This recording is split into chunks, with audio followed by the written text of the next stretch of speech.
খবরদার আরেকটা বিয়ার নাম তুই মুখ টানবি না। আমি বুঝি না একটা বেটার কয়টা বউ লাগে, আমাকে দেখি তো শখ মিটে না। সকাল সকাল কই যাইতেছ? বাঁচতে যাইতেছি, আমি আর থাকবো না। বাসায় যে দুইটা বউ আছে অগো কি হইব? আমি আর অকবিতে থাকবো না, আমি যাই। তোমরা এখানে কেন? ঘরের মধ্যে দুইটা বউ রেখে তুমি গাছের মধ্যে বইবা গান গাইতেছো না? সাহস তো কম না, ঘরে দুইটা বউ রেখে পালাইছো। আমি গাছের উপরে থাকবো, আমি গাছ থেকে নামবো না। আমি সারাদিন এনেই বই থাকবো, যাও। আজকে বাড়িতে তোর চামড়া ছিল আমি ডুগডুগি বাজাবো নাম। আমি এই গাছ থেকে সারাদিনও নামবো না, আমি এই থেকে থাকবো, একটু শান্তিতে থাকতে দাও। যাও, তোমার দোহাই লাগে, যাও যাও যাও। মানে কেমনে নামাইতে হয় তা আমাদের খুব ভালো করে জানা আছে। বুবু ঢিল মারো তো। তোমরা কি আমার বউ নাকি সন্ত্রাসী? আমি তোমার থেকে একটু দূরে থাকতে চাইতেছি, একটু শান্তিতে থাকতে চাইতে, একটু থাকতে দাও আমারে। আমি কি করছি? এইগুলো তোরে কইতাছি ভালো ভালো নাই নাই না। আমি নামবো না, আমি নেই থাকবো। এই দাঁড়া দাঁড়া কইতাছি ধরতে পারলে তোর খবর আছে।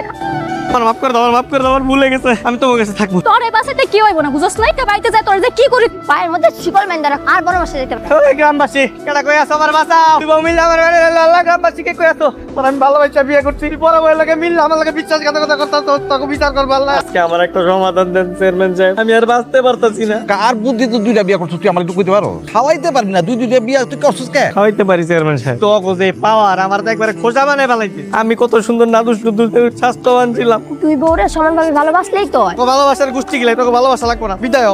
লাগলে আমার জমি ভিটা বাড়ি যা আছে সব বেইছে, আমি তোকে টাকা পয়সা দিতে পারি। আল্লাহর রাস্তাতে আমার মাফ কর। এত সোজা কইলে আমার হয়ে গেল। এরকম দরজাল বউ গুলো কি সংসার করুন যে আপনি কোন? চেয়ারম্যানে কি কইব? আমরা কি চেয়ারম্যানের বউ? যা সিদ্ধান্ত নেওয়ার আমরা লোক। তোমরা কি আমার বিচার মানবা না? না মানবো না। মুরব্বীদের মুখে মুখে কথা কয় কেউ? তুই একদম চুপ। চেয়ারম্যানের কাছে বিচার দেওয়ার বিচার কতটা ভয়ঙ্কর হতে পারে একটা বাড়িতে নিয়ে তোর শিখাম। চল এই ছোট দর। চেয়ারম্যান সাহেব বাবা জান আমার বাবা জানতে রয়েছে। একটা কথা কইবেন। আপনি যদি একটা কথা কইতে হয় আপনার মান সম্মান কিছু থাকবে না। কথায় কথায় বিচার তাই না? আজকে থেকে বাড়ির সব কাম তুই করবি। তোমার দুই বয়স সন্তান কিন্তু আমার আর ভালো লাগতেছে না, আমি তো কাম করতেছি। 24টা ঘন্টা চোখে চোখে রাখবো। দুইটা বিয়ে করছিলাম তাতে আমার সকালাত সব পূরণ করতে পারি। দুই বিয়ে করার পর আমার সকালাত জানলা দিয়ে বলাইছে। দুইটা বউ থাকাকালীনও আমার নিজের কাম নিজে করা লাগে। এত বকবক করবি না, তাড়াতাড়ি কাম শেষ কর। এই কাম শেষ করলে আর বাকি যে কামগুলো আছে থালা বাসন ধোয়া কাপড় ধোয়া সবকিছু তুই করবি। কাপড় দোন লাগবো? হ্যাঁ সব হলো বিচার দেওয়ার শাস্তি।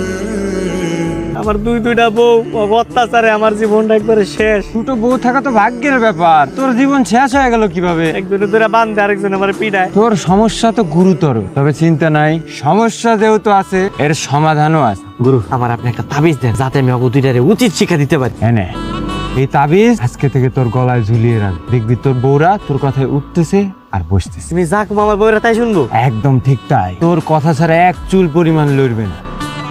তুমি স্বাধীন কই আসিলা? কই ছিলাম সেটা আমি পরে বলবো। দাঁড়াও দাঁড়ামু। দাঁড়াইতে বলতেছি, দাঁড়াও দাঁড়াও দাঁড়াও। এবার বসো। আরে বাপরে, তাবিজ তো কাজ করতেছে। তোমার এমন লাগতেছে কেন? তুমি কানে ধরো তো। কানে ধরবো কেন? তোমার কানে ধরতে বলতেছি, কানে ধরো। যদি না ধরি তাহলে কি করবা? কি ব্যাপার, একজনের বেলায় কাজ করছে আরেকজনের বেলায় করতেছে না কেন? এত কিছু আমি বুঝি না। তোমাকে দুইজন আমি বিয়ে করছি, তোমরা দুইজন আমার বউ। আমি যা কমু তা হুনতে হইব, আর যদি না হুনো আমার আদেশ আমি এখনই আমার বাড়ি থেকে বাইর করে দেবো। বাইরাও। কে কারে বাইরে করতেছ তোর বুঝাইতেছে। এদিকে আয়।